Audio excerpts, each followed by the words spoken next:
Hello, everybody, and welcome to Pull Focus, the cinema-based entertainment podcast where a couple of freelancers talk shop.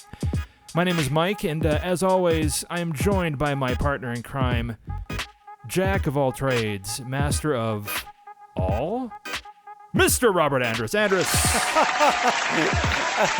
No, that's funny. Thank you. No, it's okay. Thank you. Thank you. Okay. Now, you guys only get one this time. You oh only my get God, one. those canned responses. They're so amazing. Especially that one person right in the front that's like, woo! Woo! Yeah, exactly. Oh, yeah. Murphy? Yeah, I know Murphy. Yeah. Or the person at the football game that's like, rah, rah, rah, rah, rah. You know, that cackle laugh? Yeah. Or the cackle like, what are you doing? Like it's the grating. Yeah, It's the grating. It's football season. Well, just you wait. Pretty soon, I'll bring a goodness. real air horn in here into the studio, and yeah, that'll really blow your mind. Ooh, that was not horrible. Oh my goodness, that was awful. All of our listeners can comment on that. Well, sure. It is football season again, as we usually do with Pull Focus. It has been a few weeks since we've been able to meet to record again because our schedules are just up to our eyeballs with different kinds of stuff. Mm-hmm. And this time we are recording during the lovely month of November, so we're beginning to be able to freeze our asses off and look forward to Thanksgiving, and all the. This is where I become a constant believer that Salt Lake never sleeps. Okay, I mean, like, it isn't as hardcore as some other cities that we've been in, but everybody is excited about like the football or the weather or something like this, and it always, like I mentioned this last time we got together, it always surprises me, the culture here, where you think it's like going to be like this slow, kind of conservative, kind of easygoing right. thing. Next thing you know, somebody's smoking meth and they're eting turkey in your backyard, and it's like, whoa! Did that happen? Well, not this year. Oh my goodness. How exciting. Very exciting. Yeah. But we're back, and we're here to talk about, one of... I mean, I had to pause because are you tongue-tied? I am tongue-tied. What's going on there? I don't know how to describe what it is that we're going to be talking about this episode. I know exactly what it is. Oh, I'm aware that you know what we're going to talk about. Yeah. Oh yeah.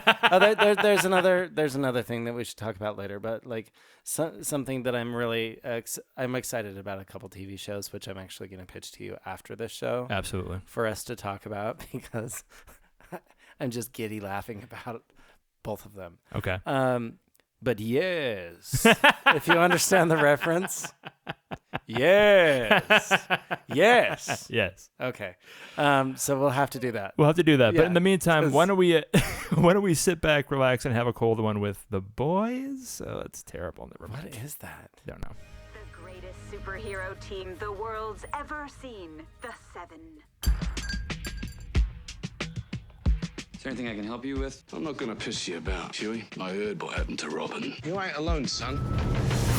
Suits lose hundreds of In the people trailer. each year Nasty. to collateral damage. Jesus. I can't stop. That's where I mean the boys are coming. Butcher. Spank the bastards when they get out of line. Oh. Can you control her, please? You need to unclench your asshole. Why are you two carrying on like a bunch of fucking twins? We got a fucking job to do.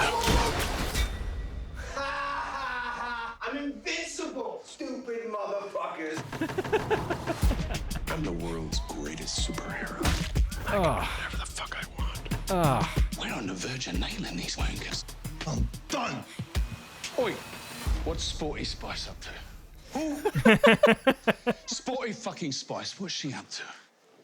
I don't know. A superhero. Baby? Not I've never even seen page one. 6 of the Daily Mail. You see, when they're apart, they're absolute fucking rubbish.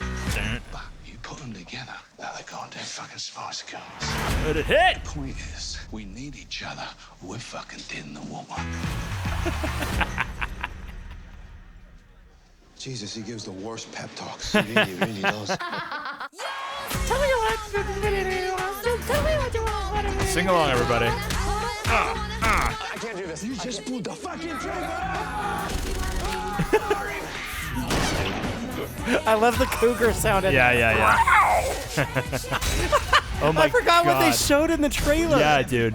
They gave away a lot. We'll talk in the about yeah. trailer. We'll talk about that. Holy but cow. Please, no, please. ah, Pardon my French. Fuck those fuckers.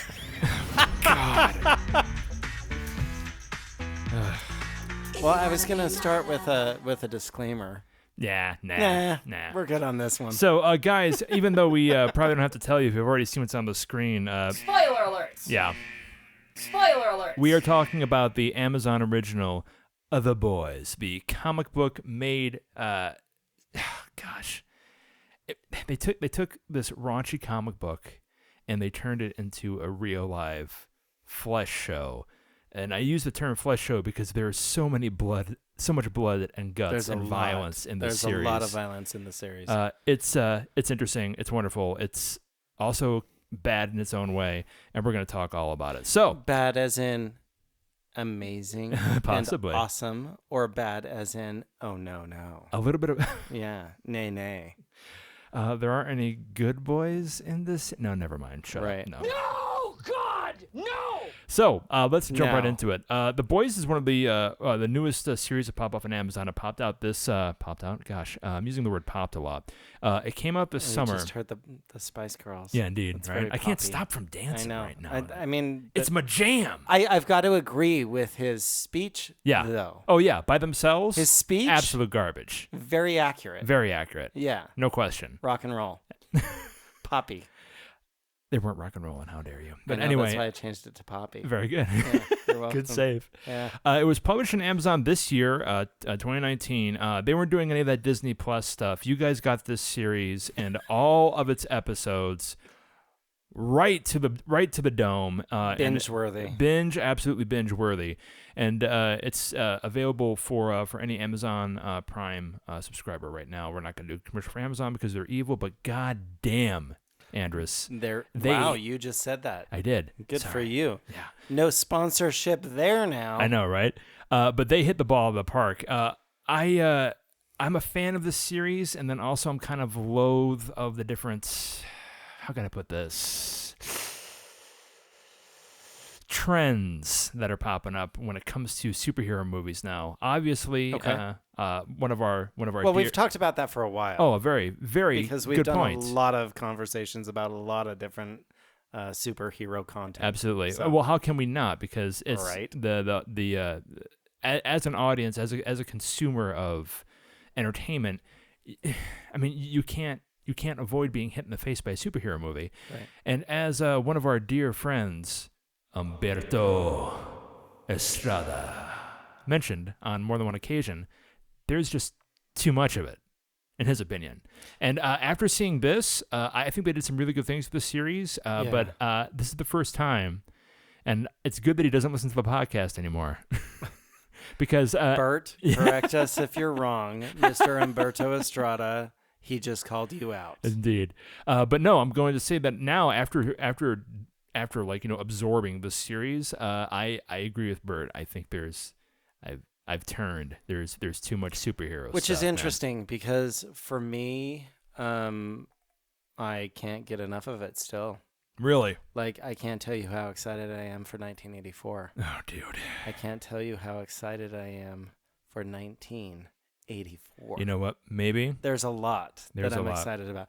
But so I don't know that I've seen all of the superhero content out there, but I've Right. seen, I would say, the majority.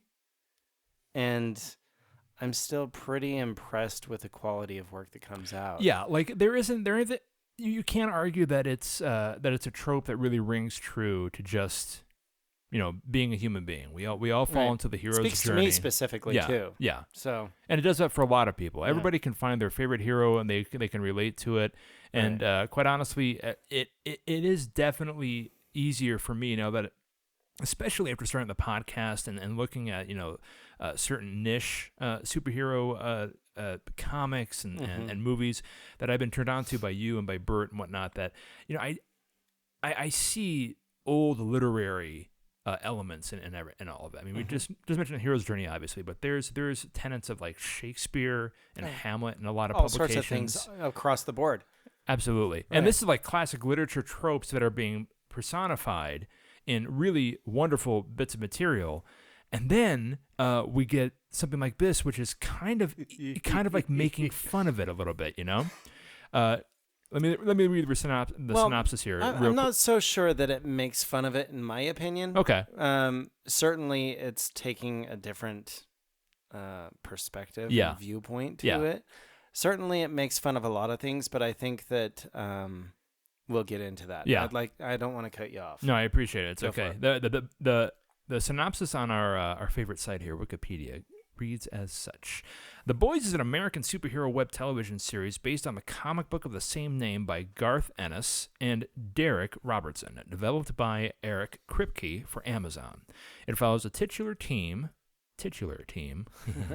of vigilantes as they fight back against... We both just giggled like that was wrong. Okay, keep going. Vigilantes as they fight back against superpowered people who abuse their abilities. It premiered on July 6, 2019. Ahead of the premiere, Amazon renewed The Boys for a second season, which does not happen very often.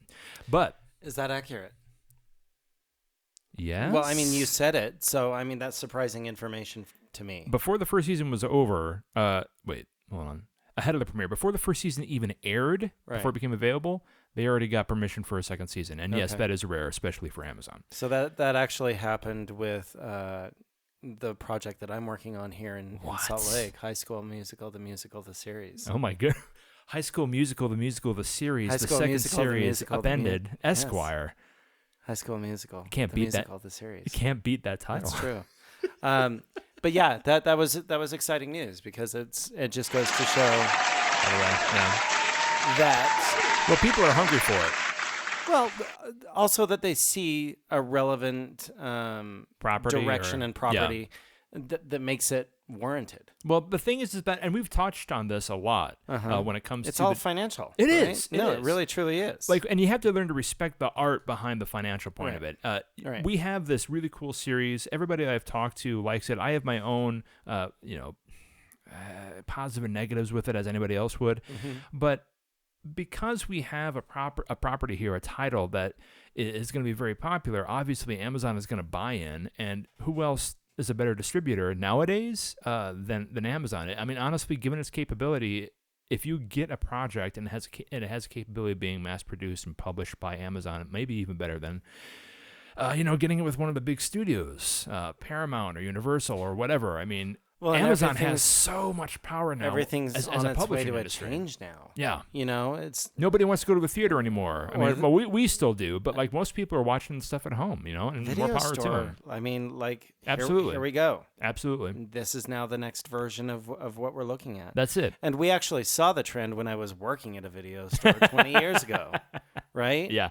We're like, well, wait until the day where nobody wants to go to the theater anymore. Exactly. Wait till the day where nobody wants to do this. Wait till the day that you get to do this in the privacy of your own home. And it all comes with being able to find something that is part of the commercial market that people are going to jump into and get into. And that's the case here. The Boys really follows the regular trope that we have when it comes to superheroes coming together and, fighting this common evil that pops in. But The Boys here, it follows something more of like Alan Moore's Watchmen. We look through and we see a good example of how people should never meet their heroes because, especially in this universe, the heroes are assholes. Okay. Yeah. I can't deny that. I'm glad you didn't say all of them. Yeah. But yeah. There's a couple of good ones. There's a lot of corruption. There's a lot of power. There's a lot of selfish a lot of terrible stuff here. popping up. Yeah. And honestly, that kind of goes into play regarding, I think it takes, this is going to sound a bit of like, not an oxymoron, but it's going to sound a little counterintuitive. It takes a human look, I think, at the problem that these heroes have to deal with. If a person was given, I mean, in real talk, if somebody was given the capability to be able to, read your mind or fly or shoot lasers out of your eyes or whatever, it's only a question of how long it's going to take that person to abuse that power. And this is really an interesting way of being able to look at people who have gone way beyond that, Right. and mixing in this commercialistic attitude where the world is now the same way that we look at Amazon and the internet to find trends that are like, cool and whatever, the same way that the people look at the heroes in this universe. The heroes are used to, sell shoes, sell clothes, sell television. Every time that they're out on the job, risking people's lives to, keep the peace, there's always a TV crew around them and that kind of thing. It becomes news. Pardon me. Apparently, we have a very vocal animal. Yeah, my cat, because she hates superhero movies. That's funny.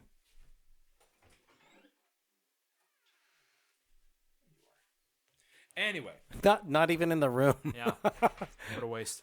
Hey, so one thing that I was going to say is not the first time we've seen. Absolutely not. Good call. this. So this is really, I think it was kind of a, this series, before I saw it, was described to me in the best way by a friend of mine who said, what if Alan Moore was a stand-up comic? That's The Boys. Alan Moore, an acclaimed comic artist who wrote and designed a very famous comic called The Watchmen, which was the first to really go off and talk about what would happen if our heroes became villains. And The Watchmen was a really good example of that and how things came through. With The Boys, we have that same attitude. We have the members of this team called the Seven, and their job is to not save people, not to keep Save the peace, the world. but to save the world. Just save the world. But for the right price. That's what they say. Save the world. Save the world.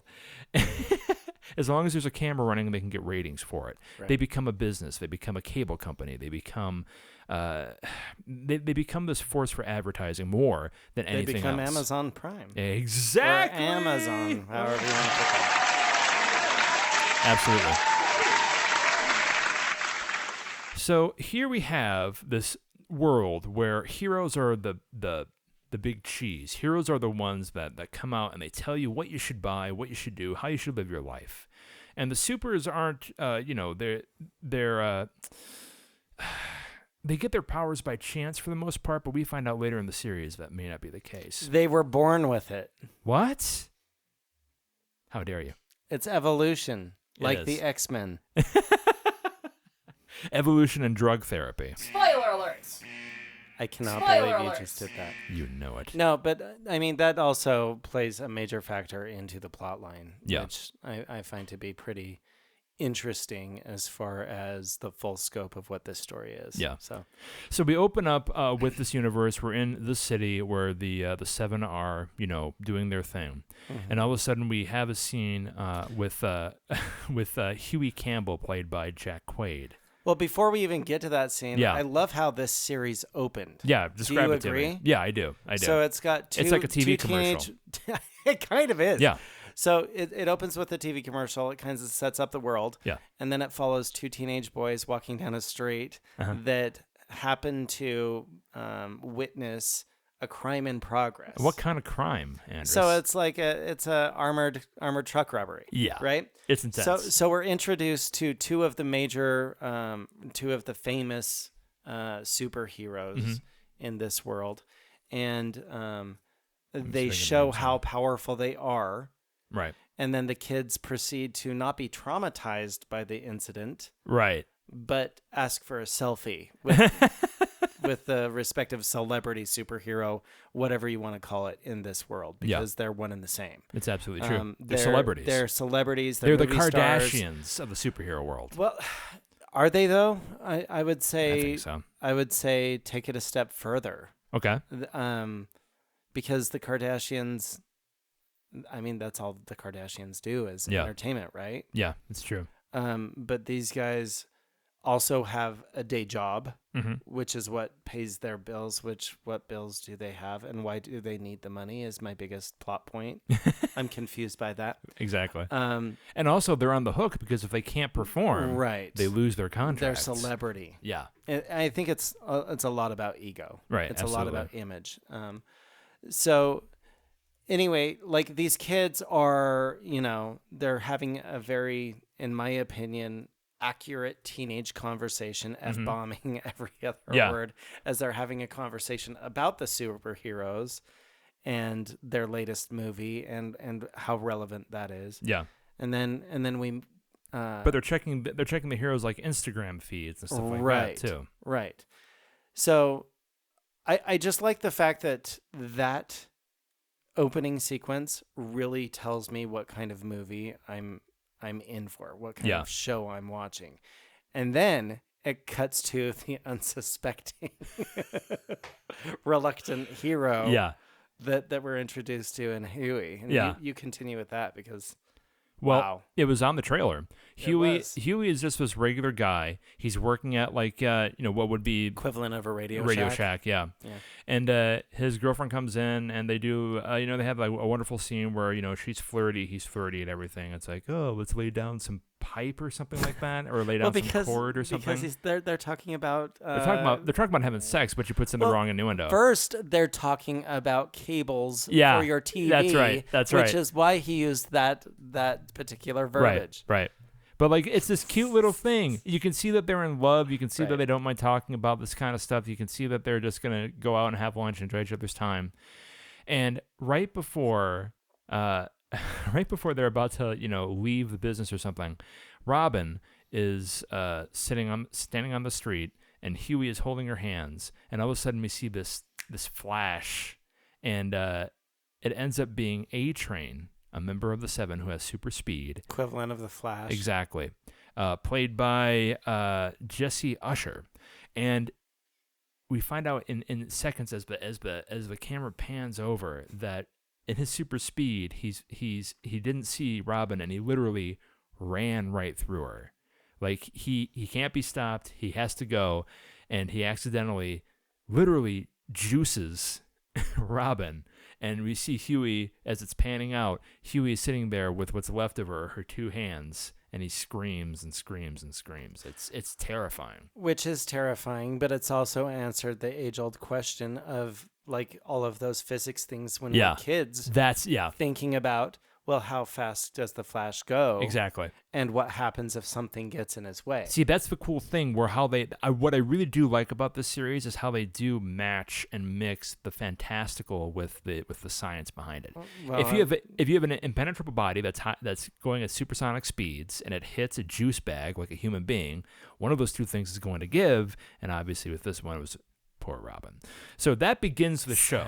Yeah, that begins the show. We have Huey, who is sad, depressed, ruined. He doesn't know what to do.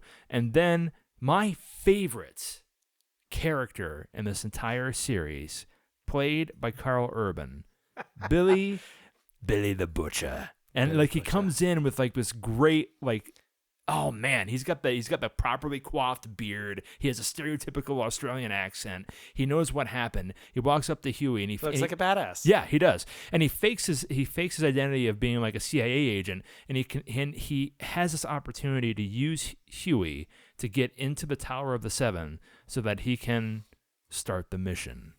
Yes. It's this interesting thing where we have it's so hard to find a hero in this, because at first, it's Hugh, but Jack Quaid does this really good. What is it? I call it the Fight Club syndrome. Okay. You think that his character is like the weakest in the entire link, and in a lot of ways he is. But well, it's like if you're pushed to a ledge. That's it. Do you jump? Do you fight back? Yeah. Do you fall? Yeah. Do you embrace it and jump? And Huey Campbell. What options do you are you have? presented with? And fight or flight is a really big one. Yeah, for sure. In this. And Huey fights. But there's other options in there too. Well, that's the thing. Like, that's one thing that It's I really evolved. do. It is. It really has this realistic way to look at this unrealistic world, which is one thing that I found really refreshing about it. And what we see throughout the series is Jack Quaid's character being pushed up against a wall and really realizing, all right, well, if I'm going to die, I'm going to take some of these fools with me. And that happens consistently over the series. He finds this power in his anger. And even though he doesn't have any superpowers, in the comic, he later gets powers. And we'll see if they explore that later in the seasons. But in because they use the... What? Spoiler alerts. Compound V. Spoiler alerts. Thank you very much. They use the compound V to give him powers and everything. What but is in compound V? We'll I'm get just into kidding. it. We'll get into it.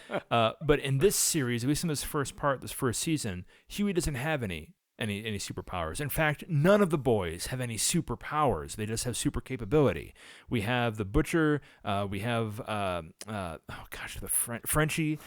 We have Mother's Milk. And these guys are all ex-military, and they have like the skills that they need to hopefully fight against superpowered people who can shoot lasers out of their beams, like The Homelander. The Homelander. Holy crap, I'm I losing know. my names. They're What sitting is here right going in front of on? me. I What know. is wrong? And I'm filling in the blinks as we go, man. That's why that's two people I'm doing right this, here. man. It's two I people. got your back. Thank you. Thank you, Robert. But the interesting thing about Huey Campbell is how capable he ends up being For real. in this A-team He can scenario. Yeah, it's absolutely the A-team, It dude. is the A-team. It absolutely is.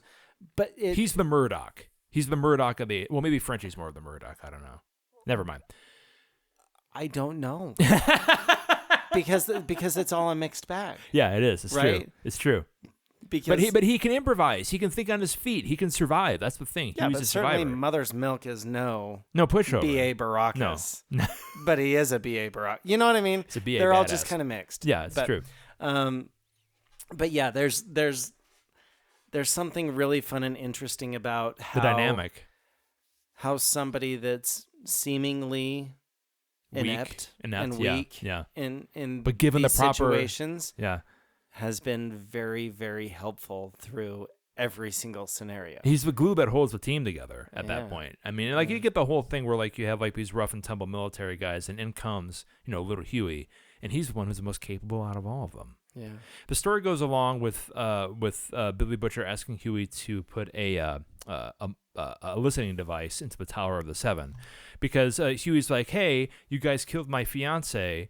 I need some reparations. I want A-Train to meet me at the tower and say I'm sorry." And this scene, when we're in the top of the tower and A-Train comes in to say that he's sorry, this is where we really get like the birth of Huey Campbell, because they do this whole thing where it's like completely POV. You hear his heartbeat going, and A-Train is being such a jackass. He's just, and that's something that carries on with all the characters. There isn't one likable superhero in this entire series, which is weird. There's one, but the majority of them are completely unlikable, which is strange to see in a superhero series. I think so, but I mean, we'll talk about her in a second. What happens next is Huey, a lot. Huey puts in the bug. He's like, mission accomplished, and we're thinking, okay, this might be the end. But Huey is followed by one of the seven, who is not the Deep. The Deep was the Aquaman guy. Ezekiel? Translucent. That's Translucent. Lucent. That's what it was. He's the Invisible Man, played by Alex Hassel, very good actor. He follows him to Huey's place of work, and that's where the fight takes place, and that's where you really see like just this vehement, angry, just the whole mentality of all these heroes is just that. Look, if you're weak, you're in the way. Right. Get out of the way. And he followed Hugh over there, asked him what he was doing. And that's when Billy Butcher comes in, runs him over with a car through the window of the shop. Oh my God, man, it's so great.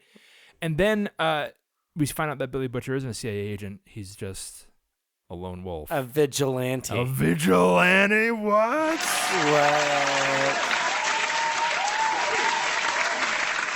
And then the story just takes off.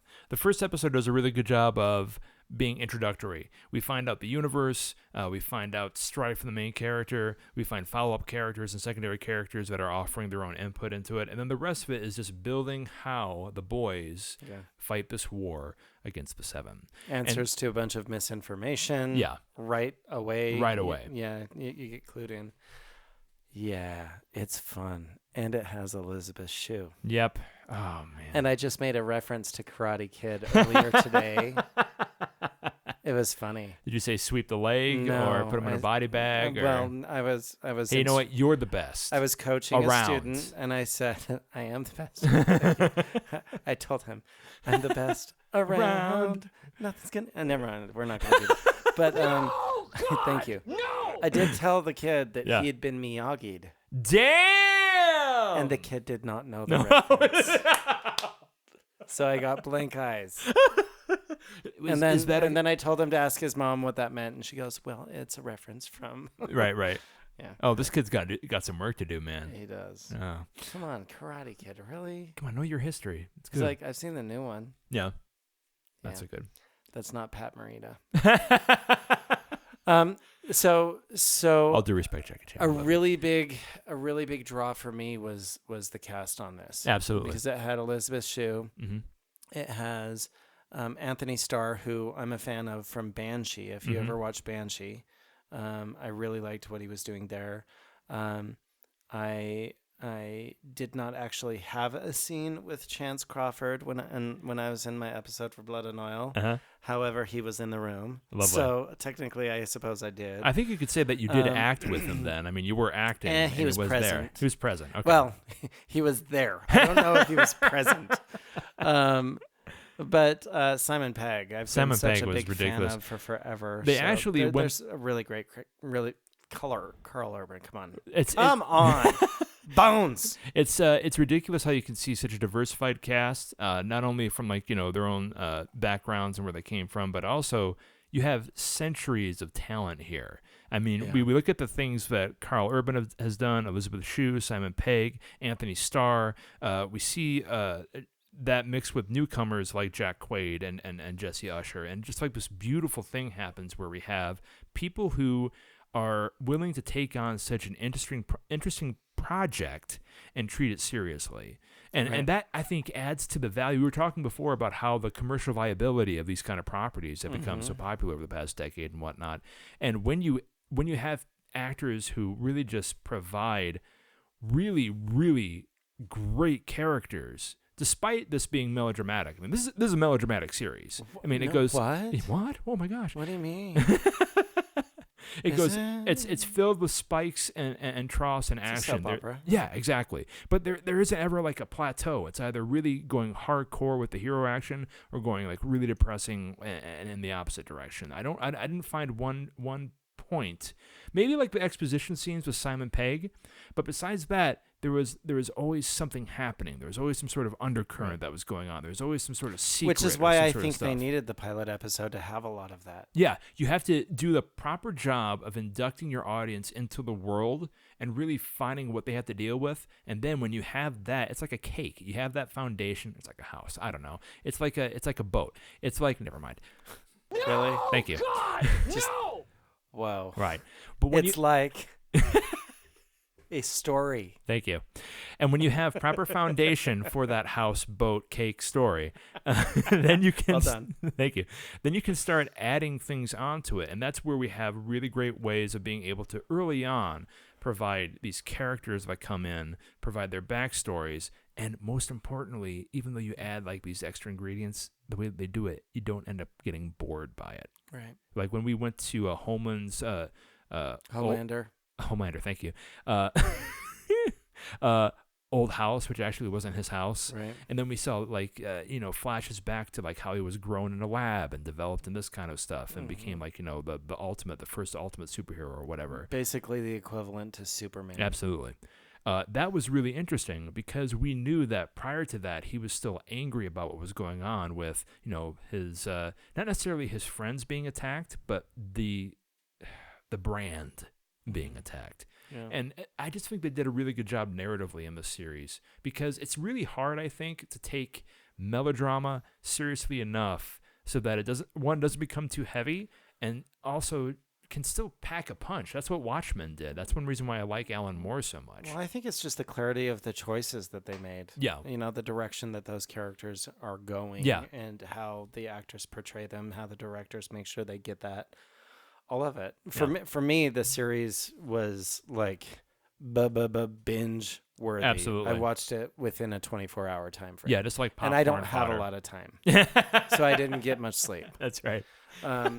But no, Thank you for your sacrifice. I watched it over the weekend, and I'm just like, and another. Yeah, exactly. And another. It's like fast food. It's really good. And it's just another. one after another. So when we go through then and we talk about how this thing was constructed, it's really easy to fall into how the the production value really helped with this kind of stuff. Obviously, we're going to have superheroes that are coming in, and we had to have the proper CGI for like the lasers Flying coming out of eyes, lasers, flying explosions. I believe they most likely did practical and digital. Yeah, because a lot of that seemed pretty cool. I'd really be surprised good. if it wasn't practical. I wonder if they shot in Vancouver again.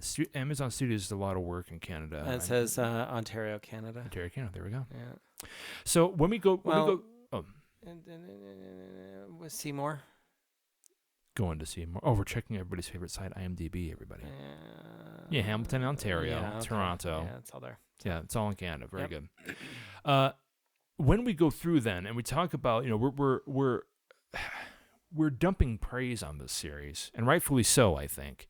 But what were some of the things that you thought kind of went a little bit left field when it came to this whole thing coming through? Well, before I talk about the left field, I'm going to talk about I think that they were super, super smart in all of their product placement because Stop giving compliments to the series no, and just start because talking. No, I'm kidding. That's a relevant reason to Yeah. have this series be successful. Yeah.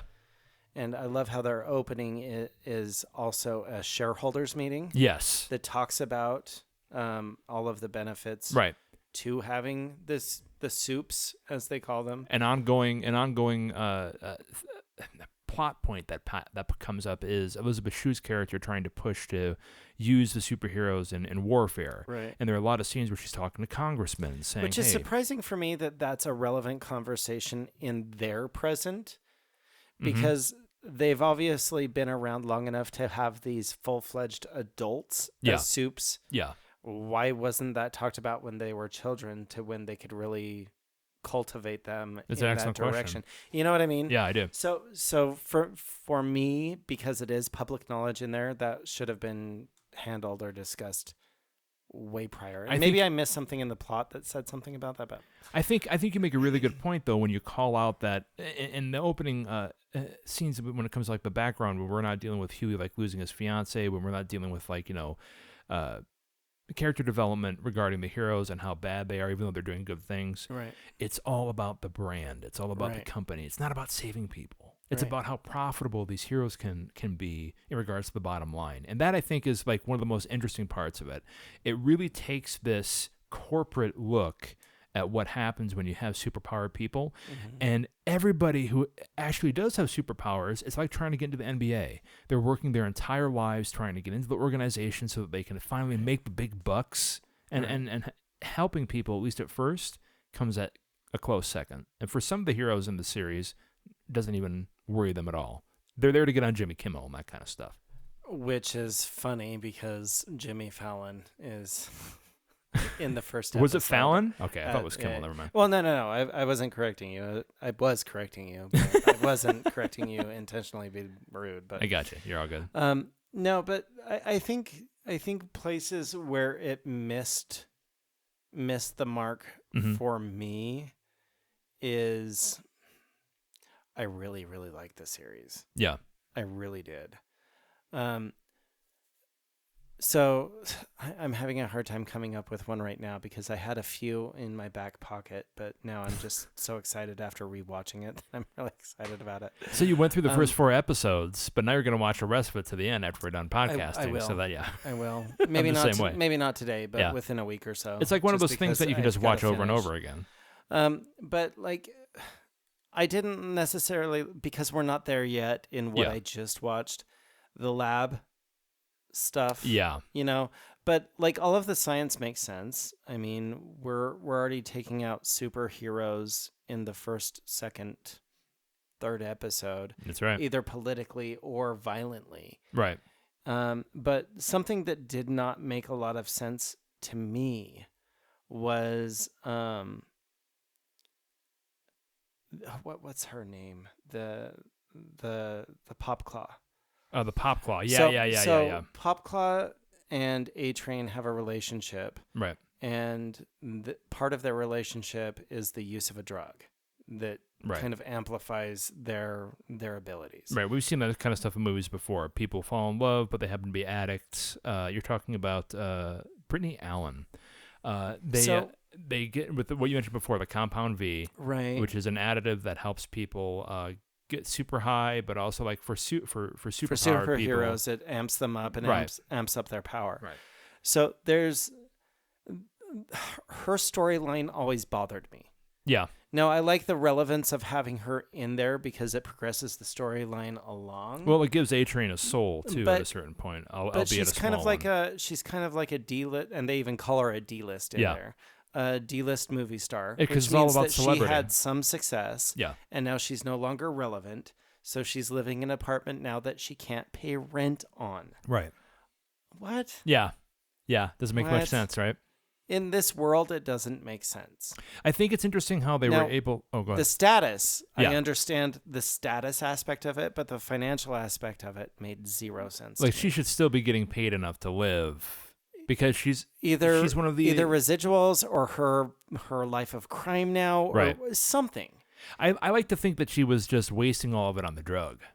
You know, I like to think that maybe she was getting those residual checks from the Sure, from the Skinamax movies she was from making. from the union Yeah. that she was in. But I like to But- think that she was just like such an addict. She was Yeah, and I get that. Right. I get that, but they didn't explore that enough. To, Okay. To yeah. Why is she it not was special convenient anymore? in the plot to have her where she was. Yeah, I feel you. You know what I mean? Yeah, I think they abused the character a little bit in that regard. They needed somebody to kick down, and it's going to be this this poor, albeit celebrity hungry. I mean, like she wanted to be famous again really badly, but I mean, it's an old trope that we see a lot, where It like you know is. that she fell hard, It and now is. no matter what she And, does, you despite the know, fact that she's a super, she can't get out of it. She's which a is little supporting character, far-fetched. but she's relevant enough through the whole thing that it really.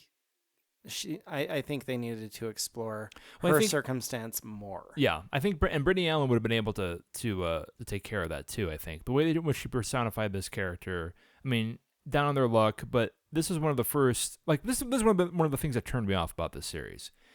I could not empathize with any of these superheroes at all. Interesting. At That's all. very, very interesting. Like there was always a time and- Because have you not been teased about having conversations with porpoises? Doesn't that damage your self confidence being teased in such a way? I did not feel sorry for him. Okay. At all. What about Black Noir? I love his name, by the way. Hey, great name. He didn't talk, so I didn't really have a Why way is of being he able there? to. Yeah, right. Why? He's just there for place setting. He's a figure of to be there, to be a menace, to be in his black He's there to look uniform cool. and He's look there cool. to look cool. That's what he's Because supposed I to mean, do. he's wearing the same uniform that's pretty popular right now. Yeah. With the full mask, ninjas, like Right. whatever. But like Um, he's a murderer. I mean, they're all murderers, and that's the thing too. Like except for Erin Moriarty's character, she played Annie January, also Starlight. Starlight. And Popclaw a little bit, even though she did kill a guy by smashing his face with her vagina. That No! God! No!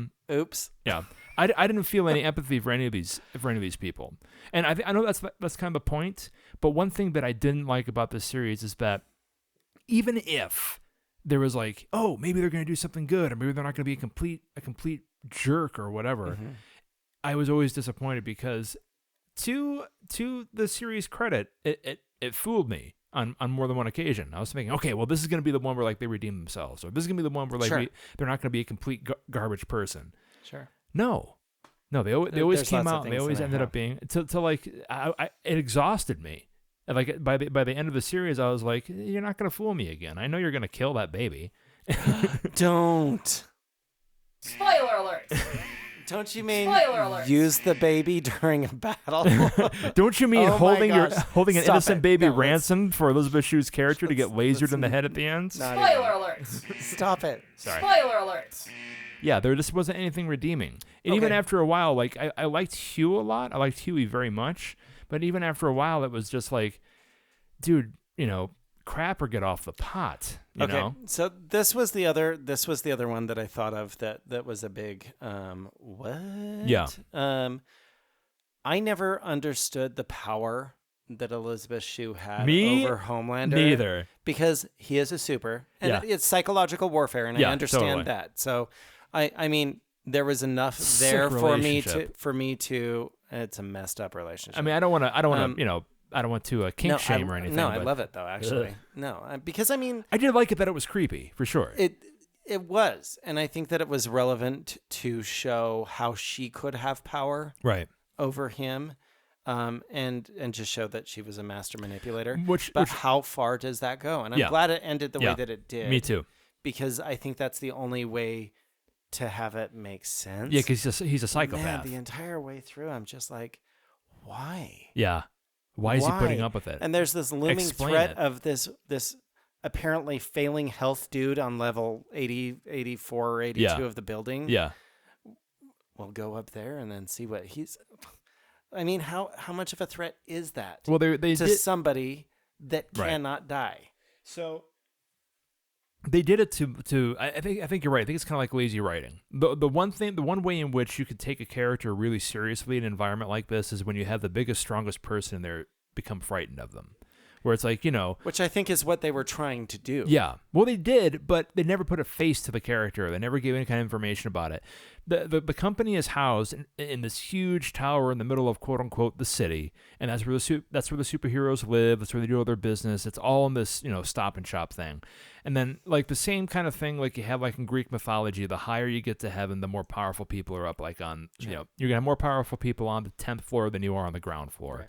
And Elizabeth Shue's character is talking about, oh, you don't want Mr. whatever his name is, who is the president and founder of the company to come on down or whatever. It's like Elizabeth Shue is Homelander's mom, and you don't want Dad to come down and spank you and that kind of thing. Right. Which spoke to his messed up head a lot. Sure. And it was their attempt to like add some humanity to him because Homelander was raised in a lab. He was bred to become the ultimate hero, and they just didn't see the problem with that when he goes off and he's on an airplane. He tries to help people for the publicity, but he ends up crashing the plane. Stop then it with your spoilers. Lying about it. Spoiler Stop alerts. it. Spoiler alerts.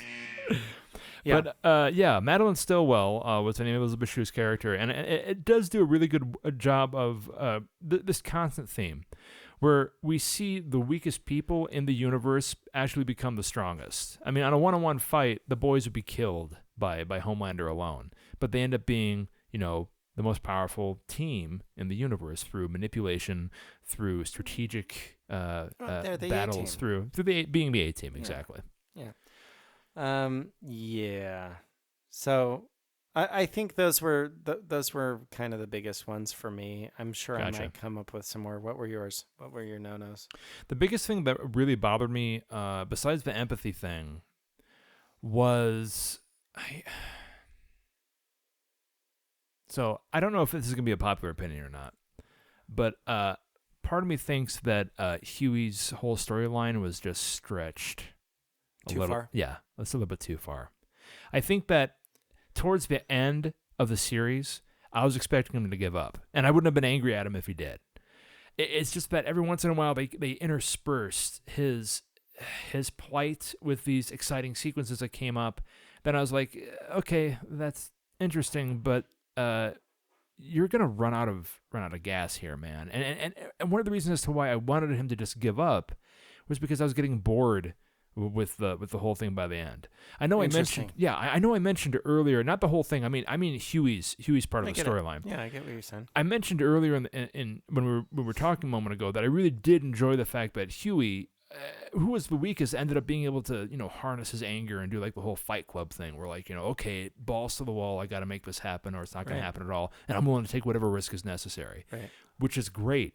But like every great song that you have, if you play it on repeat 1,000 times, it's going to end up not being that great anymore. And that's what happened with this entire character. You had every kind of lead up. You had him being sad. You had him finding a way to be angry. You had him acting in his anger. And then you had him feeling sad again for acting angrily. Sure. In that regard. And it was a cycle that kept repeating itself over and over and over and over again. And you just don't think that that's human? I do think it's human, but I don't want to see it in every episode. It's irritating. It is irritating. It sucks, doesn't it? It does. I know. No, God, no! that's part of why I think his storyline is the one that you're following, is because you're watching everybody else. You're right. But then we get the rope-a-dope. You do get a rope-a-dope. Because the story ultimately isn't about Huey. It's about the butcher. No. What? What? Yeah, thank you. I know I'm right. Thank you, guys. Thank you very much. So I think you do need to follow Huey's story in order to get to Billy's. Yeah. Because through Billy's hardened shell, you're kind of, you see how Billy can become Billy in this world. Right. Because now you've watched Huey do it. Yeah, exactly. See, that is a very good point. So I think that it's relevant there. Plus, I mean, he's such a nerd. Right. And not even like, he's kind of a cool nerd. Yeah. Right? Well, he knows his electric. He's got a girl. He's got a girl, whatever. He's doing his thing. They're about to move in together. And like, then his life is on strikes. His life is on course, right? Well, I mean, like, he's hitting it hardcore. I mean, like, Starlight is into him, right? Aaron Moriarty's character. But that is such a happenstance. It too, is by such a the way. happen, and it's right. I don't believe it. So I don't believe it. So here's the thing.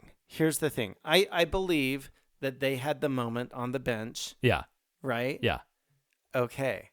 There's alert. There's a connection there. Spoiler alert. Right. How dare you? There's a connection. Yeah.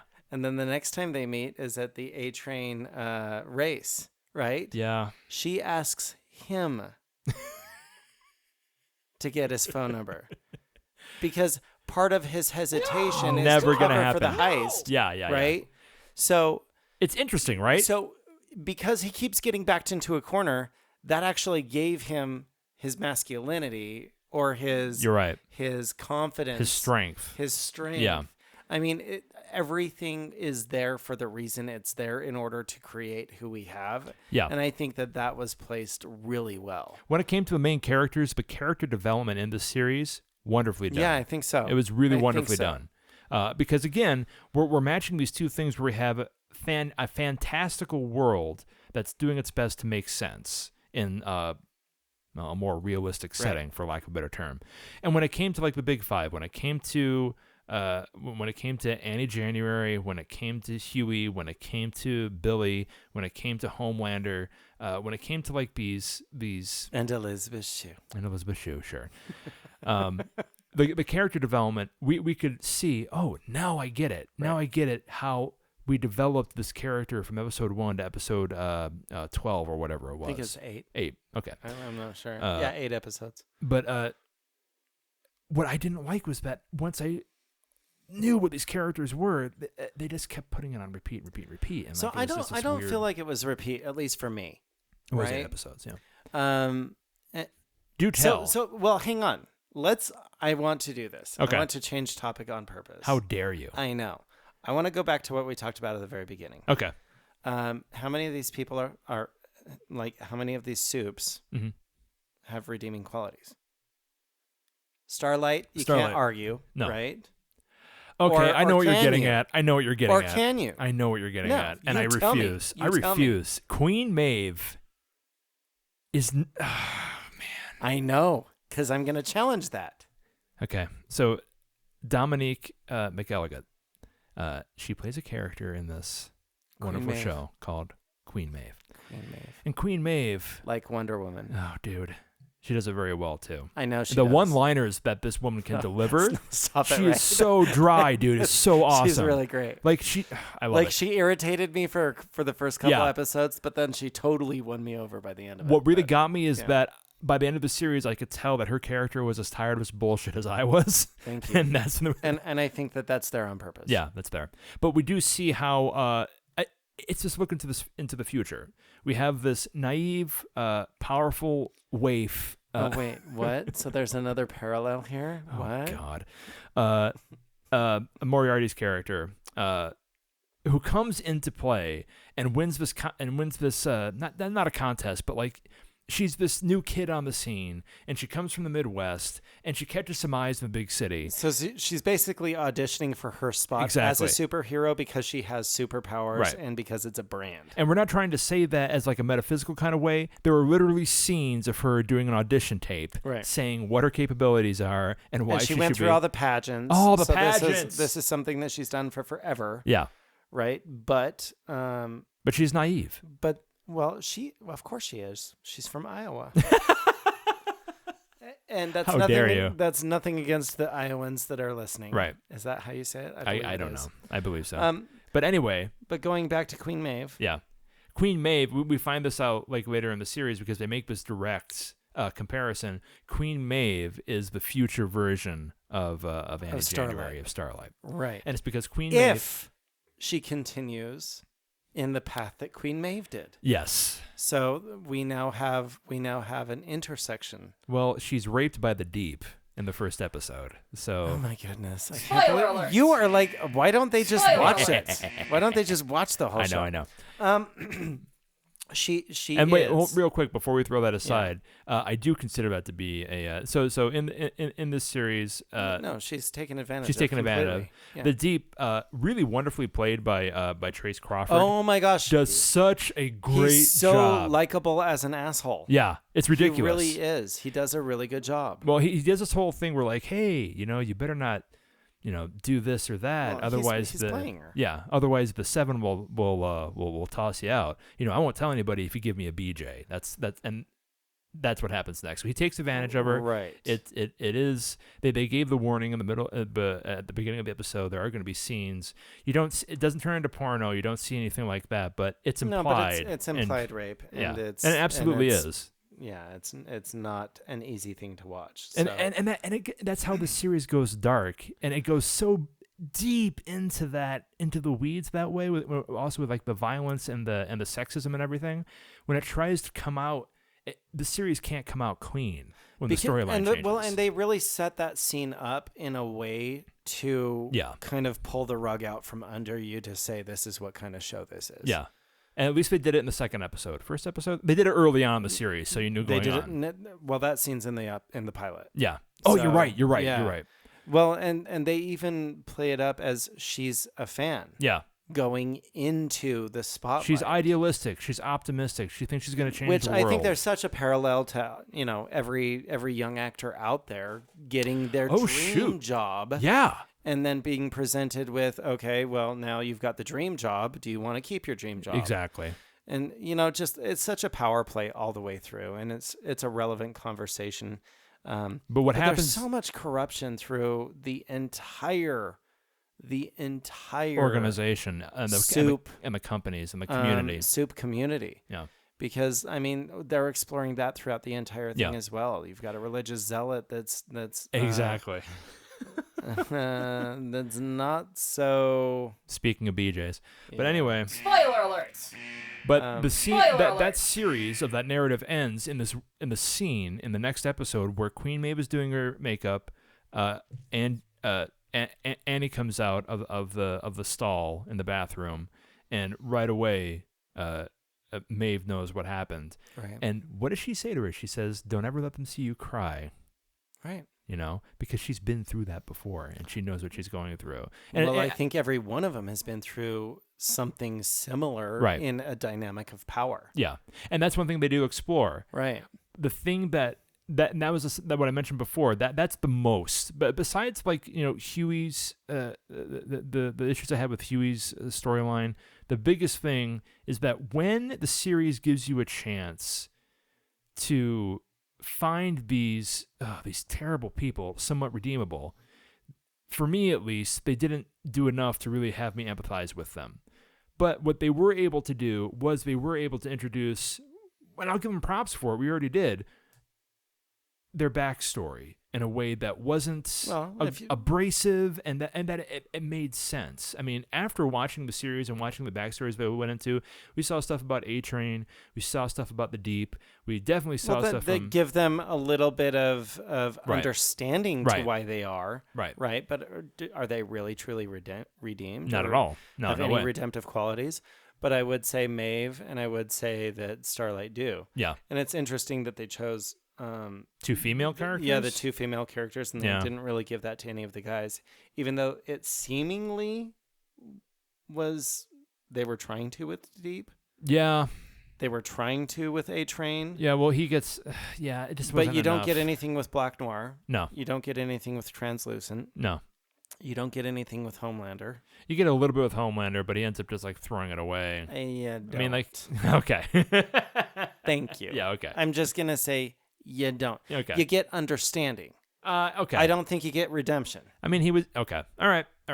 I mean, you He's know... Dexter.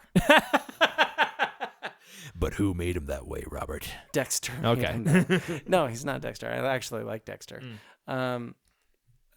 But it's interesting how like they find the balance I like the here. Homelander too. The so I Homelander guess too, he is. right? Yeah, whatever. Okay. Anyway, I think it's interesting how Anthony Starr was able.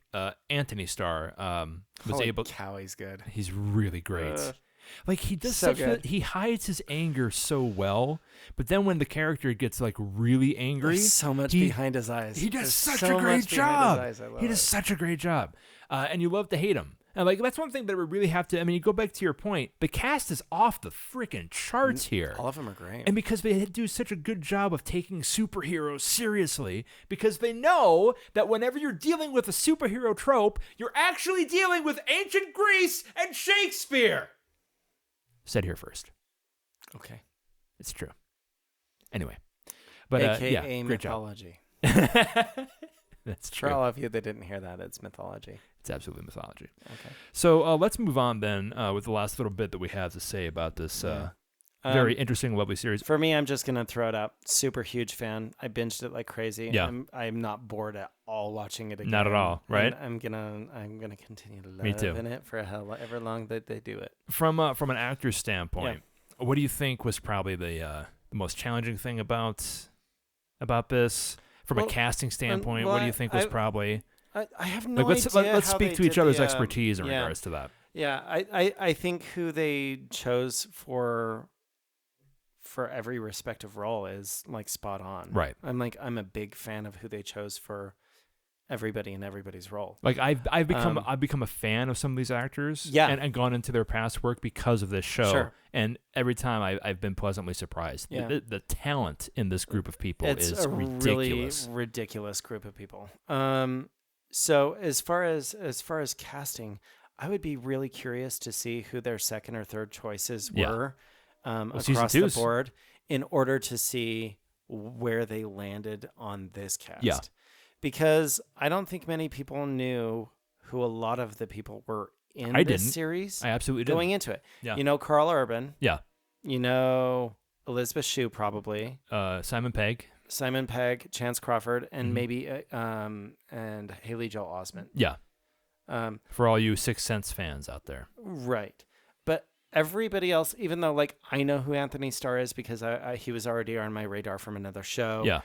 Erin Moriarty, she's already very familiar, even though the blonde hair threw me. Right, because she's usually brunette. Right. So, and that changed a lot of what her look was.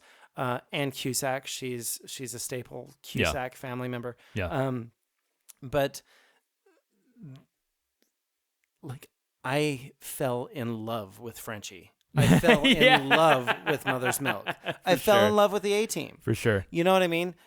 Just because of their dynamic and how everything played out, I thought it was just so well put together. I'd be curious to see, of course, something would change if you substitute a different actor into these roles. Well, it's hard to see him now without Laz Alonso or Topher Capone doing the characters. Oh really, my gosh, he did an excellent job. Oh my gosh, and like it was cool because they definitely had like that whole. Because the way that the stories went was that these two characters didn't like each other from a past job that they failed upon, and it's really good to see the banter. Like sometimes the best acting you can that I've seen has been in the quiet moments, right? And this series does not have a lot of them. No. But the conversations that you have between Mother's Milk and Frenchie, they definitely lend to the understanding that these two actors have when it comes to a history and appreciating the silence. Right. You know, the looks that these two guys gave back and forth when it got real. I mean, like, there were plenty of scenes where they're like, "Oh, I'm gonna kick your effing ass" and all this other stuff. But you see that in every kind of adventure movie. Right. It was a quiet time when they were really talking about the past, or when they were really talking about Mother Milk's family or something like that. When they weren't giving each other, you know, BS, a hard time.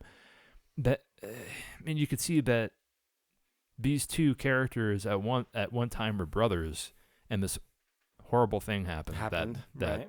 just broke them apart. It's bad. What about the sound? The sound was good, but it was generic. I mean, we're used to the kind of soundscapes we're going to be seeing when it comes to superhero stuff. We're going to get, like, you know, laser sounds and, like, you know, big bass tones coming up when, like, A-Train is running by.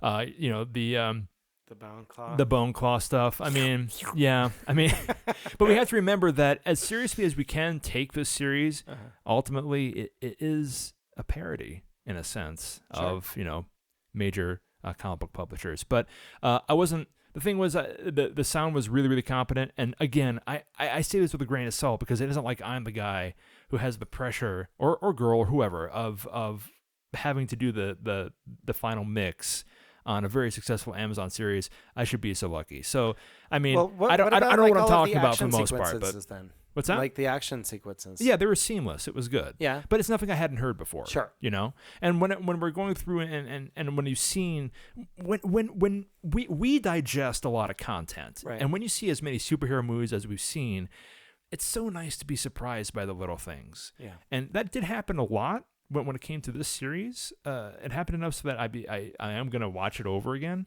but I'm not going to listen to it again. You know what I mean? Does that make sense? It does. But yeah, absolutely competent job. Really incredible. I mean, and both of us would be lucky to have, like, anything to do with the series. So hire me on the next season. Absolutely. I'm a fan. What would your superhero name be? Oh, out of this group? Yeah. It depends on what my character name would be, to be honest. How about I don't know if I could actually just jump. I got one. Jump in. What if you played the Musk? The Musk? No.